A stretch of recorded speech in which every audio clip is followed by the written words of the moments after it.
Student para balang tengah pam, oh balang tengah pam, oh sekeluhung tahaya belang, nuza puya.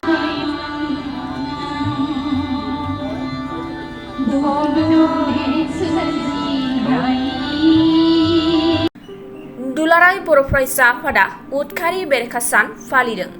जोहोलाव सोमब्ला बसुमतारीनि थैनाय सानखौ दुलाराय बर' फरायसा आफादा उदखारि सान फालिबोबाय थानाय बायदिनो बे बोसोरावबो दिनै चिरांनि बासुगाव गयबारियाव थानाय जोहोलाव सोमब्ला बसुमतारीनि पार्कआव जोहोलाव सोमब्लानि 27थि थैनाय सानखौ उदखारि बेरेखा सान फालिदों। जाय हाबाफारियाव जोहोलाव सोमब्ला बसुमतारीनि आंगो बिसि बानुमति बसुमतारीया आंगो फिसायनि मांखरसालियाव बिबार बावजेनो आरो गोजोन खौसेथिनि थाखाय साहित्य एकाडेमि बान्था मोनगिरि हरिनारायण खाख्लारिजों लोगोसे बारग' बर' साहित्य सभानि बारग'लेङाइ आफादगिरि रमिला इस्लारि बिथांमोनहा बे हाबाफारिजोंनो लोब्बा लाखिनानै उदखारिनि हेंथायै सागान होनाय हाबाफारियाव सागान होजेनो बिटिआरनि CEM नि राजखान्थि बोसोनगिरि बेरलांखुंगुर खारजि बिथाङा। जोबथानाय हाबाफारि अदेबानि थै दान होनाय हाबाफारि थै दान होजेनो एबसुनि लेङाइ आफादगिरि खोरोमदाव औवारि बिटिआरनि CEM प्रमद बर' बिथांमोना आरो बेजोंनो लोगोसे गोबां एबसुनि बिबानगिरिफोराबो थै दान होयो। दुलाराय बर' फरायसाया दिनैसिम 27 बोसोर उदखारि बेरेखा सानखौ फालिबोबाय थादों। दा उदखारि बेरेखा सान फालिनायनि गेजेरजों जोंनि समाजाव जे उदखारिनि जा थासारि बे थासारिया सोमजिबाय दङमोन। असान्तिनि बेरेखायै जोंखौ माने गसंथानो थाखाय सान्ति सृष्टि खालामनो थाखाय जोंनि बर' हारिनि गेजेराव दा जा थासारि सोमजिनांगौ बेखौ दिनै जे हान्जा सुरनायनि माने दावगानायनि मोनसे हाबाफारि आं बेवहाय आथिंनि हान्जा सुरनायनि बाथ्राखौ बुङाखै, स्पिरिचुवेल एन्ड मेन्टेल हान्जा सुरनायनि बाथ्राखौसो बुंदों। बर' हारिनि फाफ्लियाव सिलाय दोननानै बर' हारिखौनो थांखिनानै सोरबाया गावबाय दङ नामा, बेखौसो उदखारि सान फालिनायनि गेजेरजों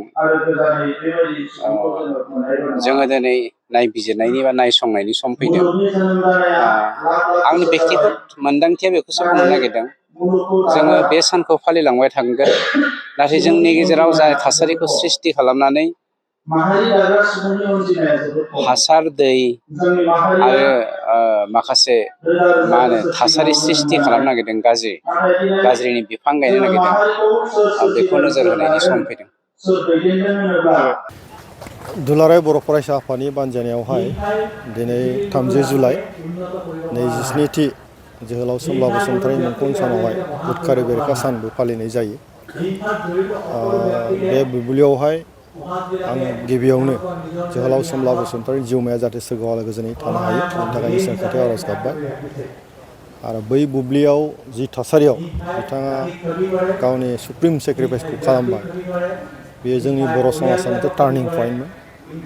आरो बर' समाजावहाय जि गावजों गाव बिदा फंबायनि जि मोनसे बुथारलायनाय जि थासारि, बेखौ जेरैखि जायाबाबो फोजोबनांगौ बे बाथ्राखौ सिन्था खालामनानै दुलाराय बर' फरायसा आफादा उदखारि सानखौ, बिथांनि थैनाय सानखौ फालिबोबाय थानाय जादों।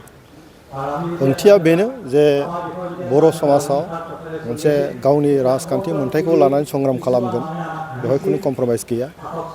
नाथाय एट दि टाइम बे संग्राम खालामनायनि लामायाव जाहाथे बिदा फंबायजों बुलायलायनानै जोंनि गेजेरावहाय धंस जालाया, बेखौबो जों नोजोर होनानै जोंनि समाजाव उदखारिनि जि थासारि बेखौ जों फोजोबनांगोन, बे बाथ्राखौबो दुलाराय बर' फरायसा आफादा सिन्थाखौ खालामबोदों।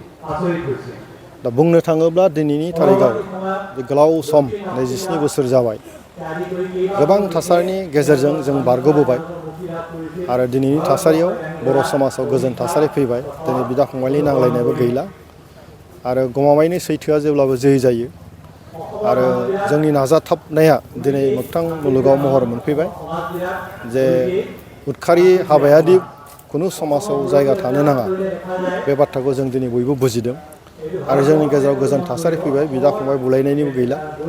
राजखान्थि मोन्थायखौ लानानै जि संग्राम, बेबो जोङो सुक्ति खालामनायनि गेजेरजों दिनै जों फोजोबफैबाय। राजखान्थि मोनसे बेबस्थानि गेजेरजों समाज दानायनि हाबाफारिया सोलिगासिनो दङ। दिनै प्रमद बर' बिथांनि दैदेननायाव बिटिसि सरकारा सोलिगासिनो दङ। गोजोन थासारिया मोनसे जोंनि थाखाय खोब बरायथाव मोनसे थासारि। बेखौनो खाबु लानानै गोग्गो राजखान्थिनि गेजेरजों बे ओनसोलाव थानाय बिभिन्न जाति जनगोष्ठीनि जि मोनसे रैखाथि आरो जिउ रैखा होनाय आरो जौगानायनि जे हाबाफारि, गावजों गाव अनलायनायनि जे थासारि सोरजिनाय, बे हाबाफारिया सोलिगासिनो दङ। आरो आं मिजिंथिदों जे बयबो दिनै गोजोन थासारिखौ बरायनानै बिटिसि सरकारा जिखिनि जौगानायनि हाबाफारि लाबाय थादों बेवहाय बयबो मदद होबाय थादों आरो होलांबाय थागोन। आरो इयुनाव जाहाथे जोंनि गेजेराव खुनु पदे जेरैखि जायाबाबो जिखि थासारियावनो बिदा फंबायनि जि भुल बुजिलायनाय, गावजों गाव जिउ खहा खालामलायनायनि जि थासारि, बे जाहाथे खुनु पदे फैफिना। जिखि थासारियानो जाया मानो जाहाथे फैफिना। जुक्तिबादि जा, जों बयबो मोनसे थासारिनि गेजेरजों सावरायलाय, सोर मोजां जादों, सोर मावदों, सोर मावाखै, बिनि सायाव जोङो मोनसे गावजों गाव बिजिरलायनो हायो, बुंथिलायनो हायो, गावनि बाथ्राखौ जों फोरमायलायनो हायो। बेजों जों नांलायलाय, बाथ्राजों जों नांलायलाय, जों बयबो साजेसन होलायलाय। नाथाय सोरनिबा खहा माने जिउ खहा जालायनाय बे थासारि जाहाथे जोंनि समाजाव फैफिना, बेनि थाखाय जों बयबो जोथोन लानांगोन। आरो आं मिजिंथिदों नैबे उदखारि सान हाबाफारि जि लाबाय थादों, बे समाजाव इयुन जोलैयाव बे समाजावदि उदखारि हाबाफारिया थानो नाङा, जायगा गैया।